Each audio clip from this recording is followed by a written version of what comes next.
أعوذ بالله من الشيطان الرجيم. بسم الله الرحمن الرحیم. قال فرعون نے کہا فمن ربکما، کون ہے تم دونوں کا رب یا موسیٰ، اے موسیٰ علیہ السلام. اے موسیٰ تم دونوں کا رب کون ہے؟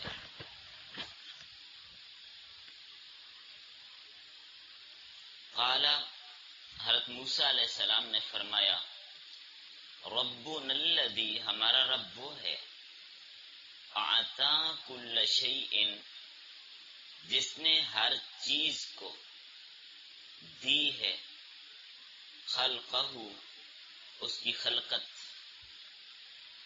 ثم ہدی، پھر اس کی رہنمائی کی ہے. ہر چیز کو پیدا کیا ہے اور پھر اس کی رہنمائی کی. وہ میرا رب ہے.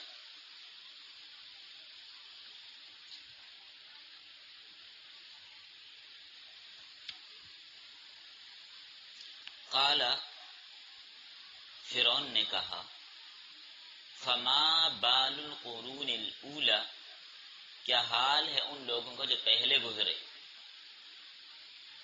پہلے لوگوں کے ساتھ کیا ماجرا ہوا، کیا بنی ان کی. قال، موسیٰ علیہ السلام نے فرمایا علمها عند ربی، ان کا علم میرے رب کے پاس ہے. پہلے لوگوں کے ساتھ کیا ہوا اللہ کو پتہ ہے.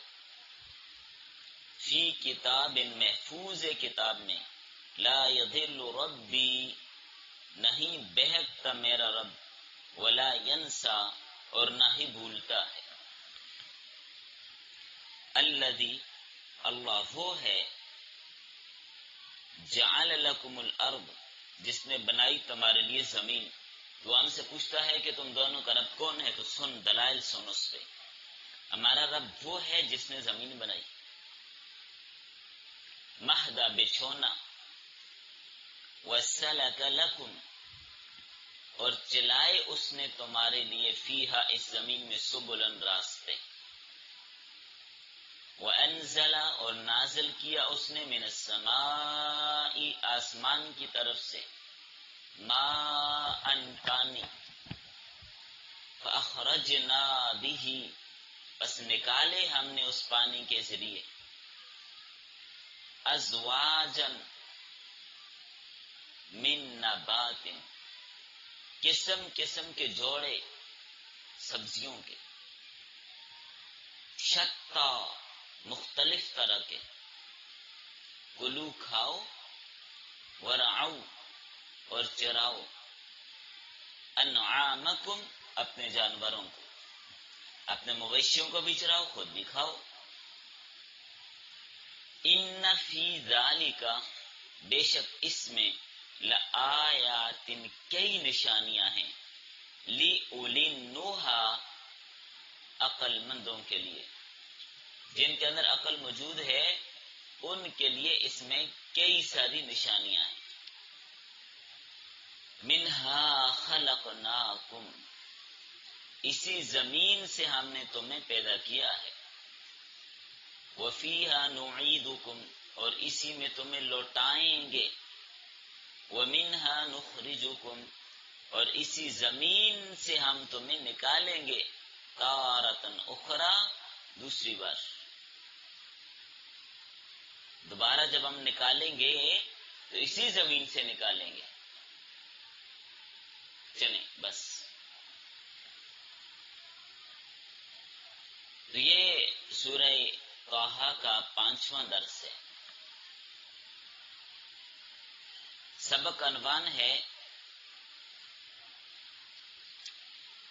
حضرت موسیٰ علیہ السلام اور فرعون کے درمیان ربوبیت پہ مناظرہ، مکالمہ.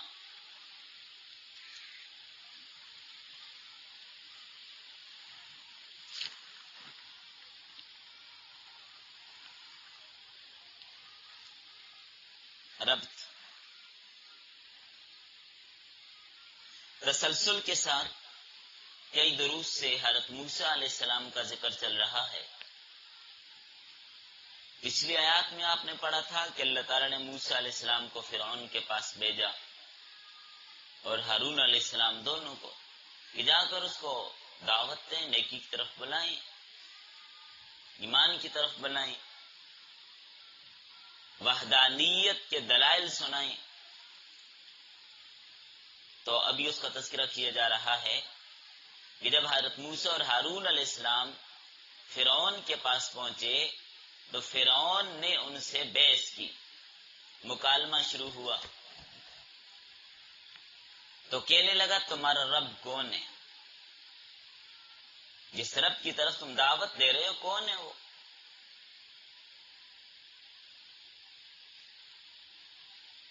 یعنی جب ان دونوں نے کہا تھا ہم دونوں تیرے رب کے رسول ہیں، بات یہاں سے ہوئی تھی، انا رسولا، ہم دونوں رسول ہیں۔ تو تیرے رب کی جانب سے، انا رسولا ربک۔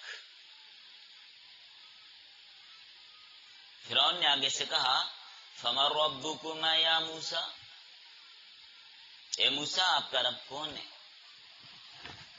وہ کون ہے؟ کہنے لگا ما علمت لکم من الہ غیری، میں تو اپنے علاوہ کسی کو آپ کا رب نہیں سمجھتا، میں تو نہیں جانتا کہ کوئی اور بھی رب ہے میرے سوا۔ اے موسیٰ تیرا رب بھی تو میں ہوں، میرے گھر میں تو نے پرورش پائی، تربیت پائی، میں تیرا رب ہوں، تو رب تو میں ہوں، تو کس کی باتیں کر رہا ہے؟ فرعون اصل میں ملحد تھا، داریہ تھا، اللہ کے وجود کا قائل نہیں تھا۔ وجود باری تعالی کا فرعون کیا تھا؟ منکر، نہیں مانتا تھا اللہ کو، یہ بھی کہتا تھا خدا کوئی نہیں ہے، نہ کوئی زمین بنانے والا ہے، نہ آسمان بنانے والا ہے، نہ کوئی چاند سورج ستارے بنانے والا، یہ ساری چیزیں خود بخود بنی اور خود بہت چل رہی ہیں۔ دہریہ تھا یہ، سارا نظام خود بنا خود چلا، خود ہی سارا کچھ چل رہا ہے، لوگ خود بہت پیدا ہو رہے ہیں، خود بہت مر رہے ہیں، خود بہت بڑے ہو رہے ہیں، مر رہے ہیں اور ختم ہو رہے ہیں۔ تو فرعون یہ سمجھتا تھا کہ خدا ایسا کوئی بھی نہیں ہے جس نے زمین آسمان یا چیزیں بنائی ہوں۔ آج جس خطے پہ جس آدمی کی بادشاہت ہوتی ہے، جس علاقے کا فرمان روا ہوتا ہے، اس علاقے کا رب بس وہی ہوتا ہے، ان کو کھلاتا پلاتا وہ ہے، باقی کوئی صانع موجود نہیں ہے، کوئی خالق موجود نہیں ہے۔ تو معلوم ہوا فرعون بھی ملحد تھا، داریہ قسم کا آدمی تھا۔ حضرت موسیٰ علیہ السلام نے اس کی اس بات کا جواب دیا اور دلائل سے وجود باری کو ثابت کیا۔ فرمایا ہمارا رب وہ ہے جس نے ہر چیز کو وجود دیا، اسے خاص صورت تھی جو ازل سے اس کی جنس اور نوع کی مناسبت اس کے ساتھ رکھتی تھی، ایسی صورت دی اللہ تعالیٰ نے۔ پھر ہر چیز کے بقا کی طرف رہنمائی بھی کی، ہر چیز کی بقا کی طرف رہنمائی کی۔ پہلے ہی اللہ نے رہنمائی ذہن میں ڈال دی کہ آپ نے کھانا پینا کیا ہے، کرنا کیا ہے۔ جیسی انڈا ٹوٹا اور مرغی کا چوزا اندے سے باہر آیا، اب وہ دانہ ڈھونڈتا ہے، دانہ ڈھونڈتا ہے، زمین پر چونچ مارتا ہے۔ کس نے سکھایا تھا اس کو؟ بقا کی طرف ہم نے رہنمائی کی۔ یہ فطرت کے اندر اللہ تعالیٰ نے یہ چیز رکھتی ہے کہ مرغی کا بچہ پیدا ہوگا تو دانے ڈھونڈے گا، نیچے چونچ مارے گا، اگر کہیں اس کو دانے پھینکنے کی آواز آئے گی تو چوں چوں چوں کرتا بھاگ پڑے گا. یہ فطرت نے اس کے ذہن میں یہ بات رکھتی.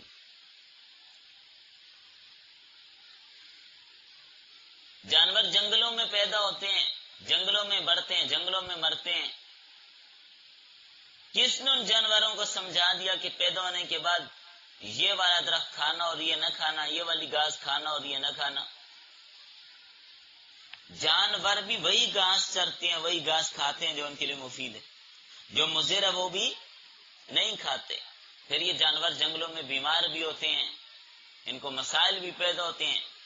کوئی ڈاکٹر نہیں، کوئی اسپیشلسٹ نہیں، کوئی کلینک نہیں ان کے لیے، کوئی اسپتال نہیں. خود ہی جنگلوں میں اپنی مرم پٹی کرتے ہیں، کھاتے پیتے ہیں بوٹیاں. جو کوئی بیماری ہو گئی ان کو بوٹیاں معلوم ہے، وہ کھائیں اور ٹھیک ہو جاتے ہیں. چلو بھائی، تو یہ چیزیں کس نے ان کے دماغ میں رکھی؟ جس ذات نے رکھی اسی کو رب کہتے ہیں.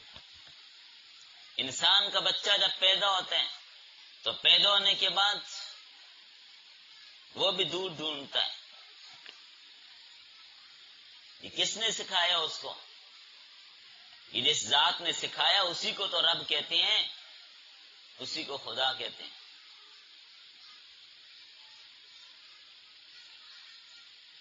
یہ جنگلی جانور کون سے میڈیکل کالج میں پڑھنے جاتے ہیں؟ یہ چوزا کون سے آکسفورڈ اور گلاسکو میں پڑھ کے آیا کہ اس کو پتا ہے کہ میرے کھانے کی کیا چیز اور نہ کھانے کی چیز کیا ہے؟ آپ چوزے کے آگے نا چھوٹے چھوٹے دانے کر کے سونے کے پھینک دیں، کھا لے گا؟ اس کو پتا یہ میرے کھانے کی چیز نہیں ہے. گدے کو کبھی بریانی پکا کے کھلا دیں، کھاتا ہے؟ بھینس کو کھلا دیں، کبھی نہیں کھائے گی. کیوں؟ اس کو پتا ہے میرے کھانے کی چیز نہیں ہے. تو ان چیزوں کے اندر بھی اللہ تعالیٰ نے یہ شعور رکھا ہے کہ آپ کے کھانے کا کیا اور نہ کھانے کا کیا. یہ بقا کی طرف ہم نے رہنمائی کی. مچھر کو بھی بتا دیا بھائی بجلی نہیں ہے پہنچ جا. سمجھ آ گئی؟ لائٹ نہ ہو پہنچ جاتا ہے. وہ کہتے چلو بس اپنی کاروائی میں بھی پوری کر لوں. شاید اب لائٹ جاتی ہوگی تو بجلی والوں کو دعائیں بھی دیتا ہوگا. ہم لوگ تو آتی ہے تو دعائیں دیتے ہیں، یہ شاید جاتی ہو تو دعائیں دیتا ہوں. کیونکہ اس کا مشن کب پورا ہوگا؟ جب لائٹ نہ ہو، ہوا نہ چلے. تو یہ ساری چیزیں یہ ذہنوں میں کس نے رکھ دیں؟ جس ذات نے ان کے اندر یہ باتیں رکھی ہیں، ہر چیز کی بقا کی طرف رہنمائی کی، اسی کو رب کہتے ہیں.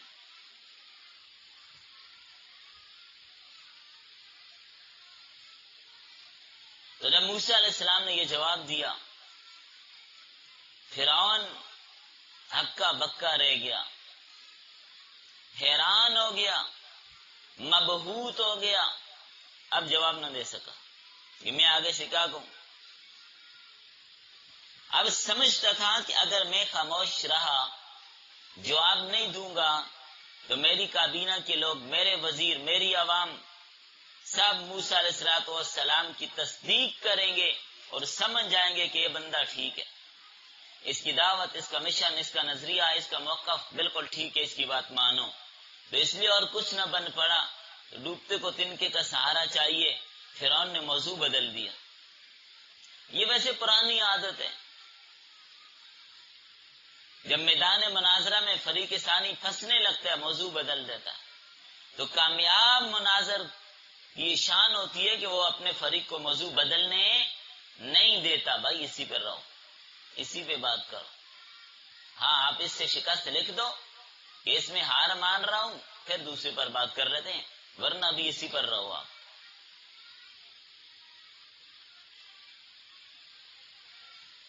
تو یہ بات جو سمجھا دی حضرت موسیٰ علیہ السلام نے، تو فرعون نے موضوع بدلنے کی کوشش کی کہ موضوع بدلو، جان چھوٹ جائے گی. کہنے لگا گزشتہ امتوں کا کیا حال ہے جو مر کر مٹی ہو گئے، نام و نشان ان کا نہیں رہا، وہ جنت میں یا جہنم میں، کیا حشر ہوا ان کا؟ یہ سوال کرنے لگا. تو حضرت موسیٰ علیہ السلام نے فرمایا ان کا تفصیلی علم میرے پاس نہیں، اللہ جانتے ہیں، مجھے نہیں پتا. بات ختم. یہ جواب. قال علمها عند ربی، ان کا علم کس کے پاس؟ میرے رب کے پاس. کتاب میں لکھا ہوا ہے.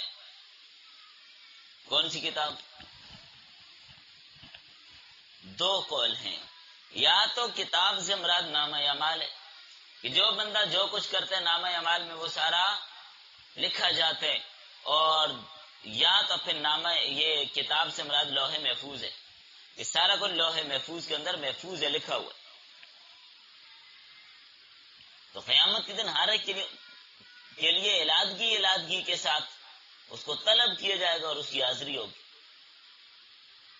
اور ان کو سزائیں بھی ہوں گی. نیک کام کرنے والے ان کو جزا ملے گی، بدلہ ملے گا، اجر ملے گا. تو بہرحال کتاب سے مراد یا تو لوح محفوظ ہے یا نامہ اعمال ہے، یہ ذہن میں رکھیے گا.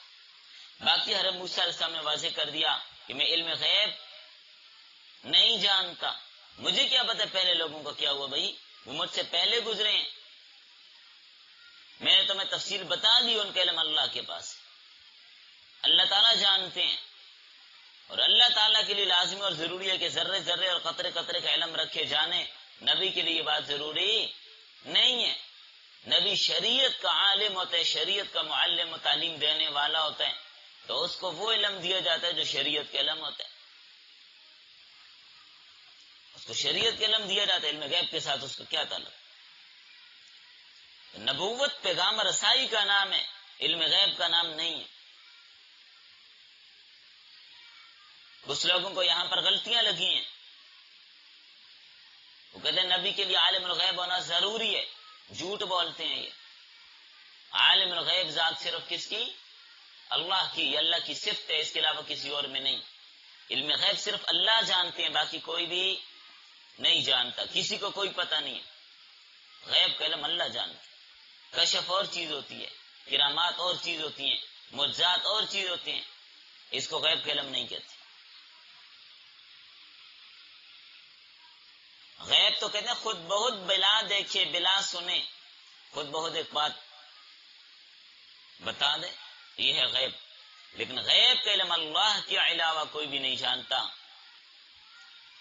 دوبارہ جب موسیٰ علیہ السلام کے روشن دلائل سنے، فرعون سمجھ گیا کابینہ کے لوگ میرا راستہ روکیں گے اور مجھے چھوڑ کر موسیٰ کے ساتھ ہو جائیں گے. گھبرا گیا. تو اب بحث کی راہ سے ہٹ کر موجودہ جس پر بحث اور یہ دوسری راہ اختیار کی.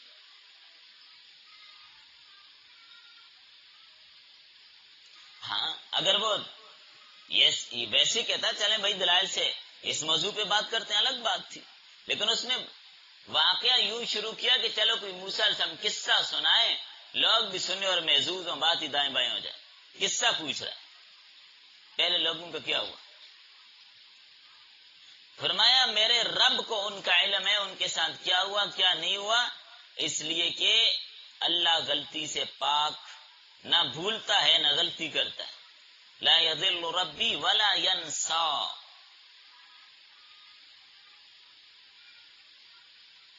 یا پھر اس کا آپ یہ جواب بھی دے سکتے ہیں کہ اللہ تعالیٰ نے اتمام حجت کے لیے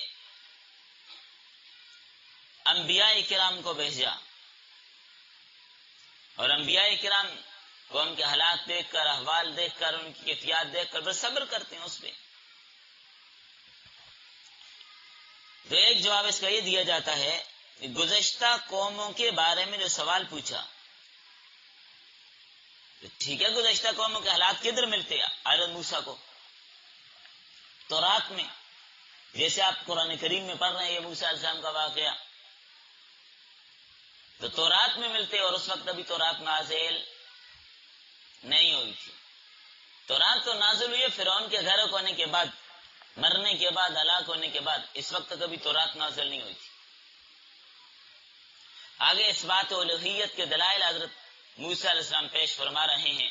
فرمایا اللہ وہ ہے جس نے زمین کو تمہارے لیے فرش بنایا یہ جس زمین پر چلتے ہو، پھرتے ہو، آرام کرتے ہو، سکون اور راحت حاصل کرتے ہو، لیٹتے ہو، بیٹھتے ہو، گھر بناتے ہو، کوٹھیاں بناتے ہو، دکان بناتے ہو، تمہاری فیکٹری، تمہاری ملیں، تمہاری تجارت، تمہارے کاروبار کس پہ چل رہے ہیں؟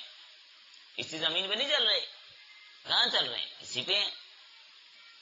یہ ایسا فرش ہے نا، لوہے کی طرح بہت سخت ہے کہ نہ آپ اس پر بیٹھ سکیں نہ لیٹ سکیں، اور نہ ہی کوئی بالکل روئی کی طرح یا پانی کے کیچڑ کی طرح بالکل نرم ہے کہ پاؤں رکھیں تو اندر دھنستے چلیں، ایسا بھی نہیں ہے۔ یہ بہترین قسم کا فرش کس نے بنایا؟ اللہ تعالی نے بنایا، اور فرمایا اسی اللہ نے اس زمین پر تمہارے لیے راستے بنائے، کدھر جانے، کہاں جانے، کس ملک جانے، کس شہر جانے، راستے بنا دیے، ورنہ کیسے چلتے آپ؟ اس وقت تو ایسے راستے نہیں تھے، آج تو آپ کو اچھی طرح سمجھ آتی ہے، موٹر وے بن گئی، کہیں جی ٹی روڈ بن گیا، ایکسپریس وے بنا، فلاں وے۔ یہ راستے کس نے بتائے، کس نے بنائے؟ اللہ تعالیٰ نے۔ اللہ نے بندوں کے ذہن میں ڈالا چلو اس کو یوں پکا کر دو، یوں بنا دو۔ بنانے والے صانع اللہ ہیں۔ فرمایا اسی رب نے آسمان سے پانی اتارا، پھر اس پانی کے ذریعے سے مختلف قسم کی نباتات پیدا کی، مختلف قسم کی نباتات، باوجود اس کے کہ پانی ایک ہے لیکن نباتات مختلف ہیں۔ نباتات پانی ایک ہی آ رہا ہے آسمان سے، کہیں آم ہے، کہیں سیب ہے، کہیں انار ہے، کہیں امرود ہے، کہیں آڑو آ گیا، کہیں کسی کے دانت کھٹے نہ ہو جائیں بھائی، کہیں لیمو آ گیا، کئی سبزیاں مختلف، پھول، ان کے رنگ و بو، ان کے ذائقے، پھلوں کے، سبزیوں کے مختلف، ایک ہی پانی سے اتنی کروڑوں کھربوں چیزیں پیدا کرنے والے کو تو رب کہتے ہیں۔ پھر تو پوچھتا ہے رب کون ہے؟ جس نے یہ پانی اتارا اسی کو تو رب کہتے ہیں۔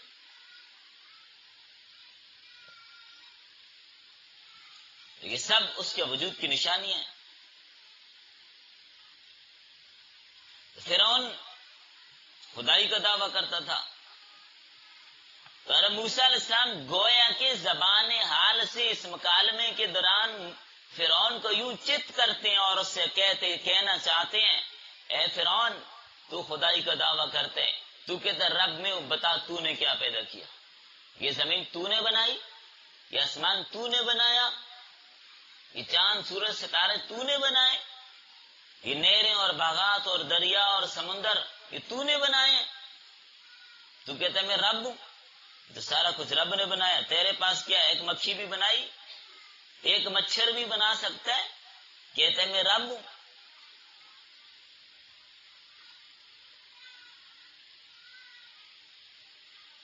اس کے بعد آخر میں عقیدہ معاد کو بیان کیا گیا اور فرمایا تم سب کو بھی مٹی سے بنایا ہے اور اسی میں لوٹائے جاؤ گے اور اسی سے دوبارہ اٹھائے جاؤ گے۔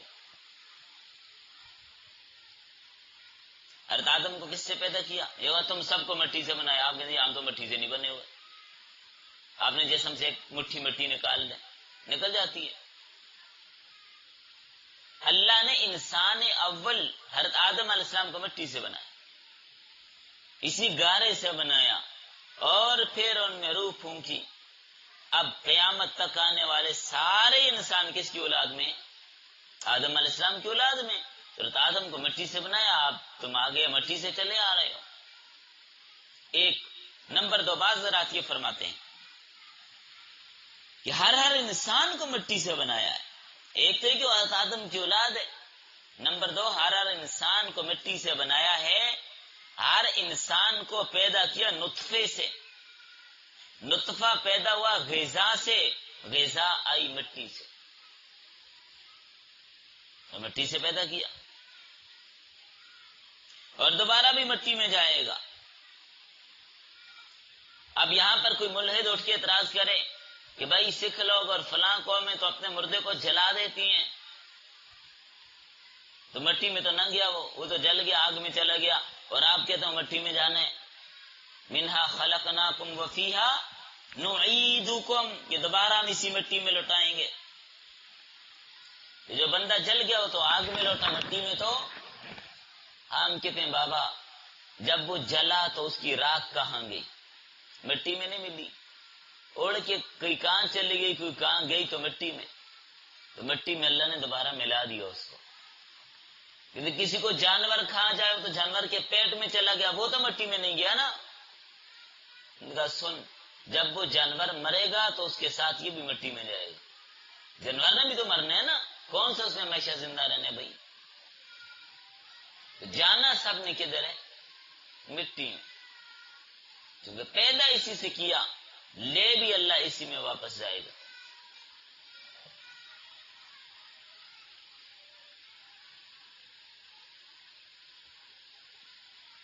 تو بس میرے خیال میں کافی ہو گیا۔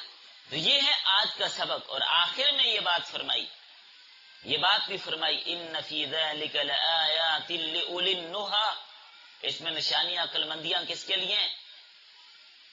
نشانیاں کس کے لیے ہیں؟ عقل مند کے لیے، جو عقل مند ہوتے ہیں۔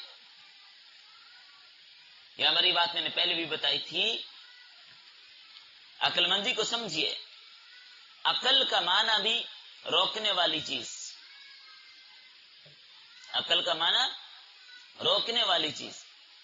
تو عقل کو عقل بھی اس لیے کہتے ہیں کہ یہ انسان کو برائی سے روکتی ہے۔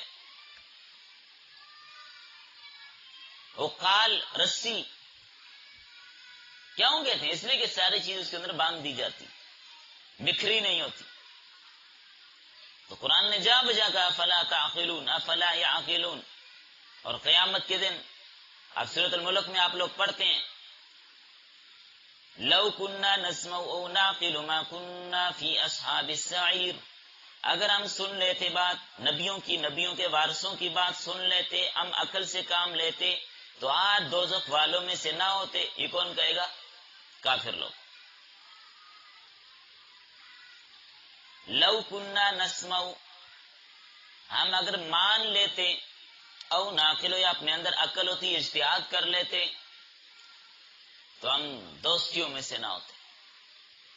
یا تو مان کر چلیں، لیکن آج کوئی اجتہاد کرنے والا ہے نہیں، تو ہم مان کے چلیں گے اپنے اکابرین کی۔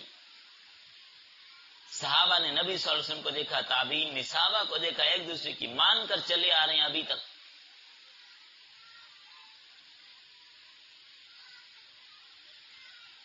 تو جو مان کر چلتا ہے وہ کامیاب ہوتا ہے، جو مانتا نہیں وہ کامیاب بھی نہیں ہوتا۔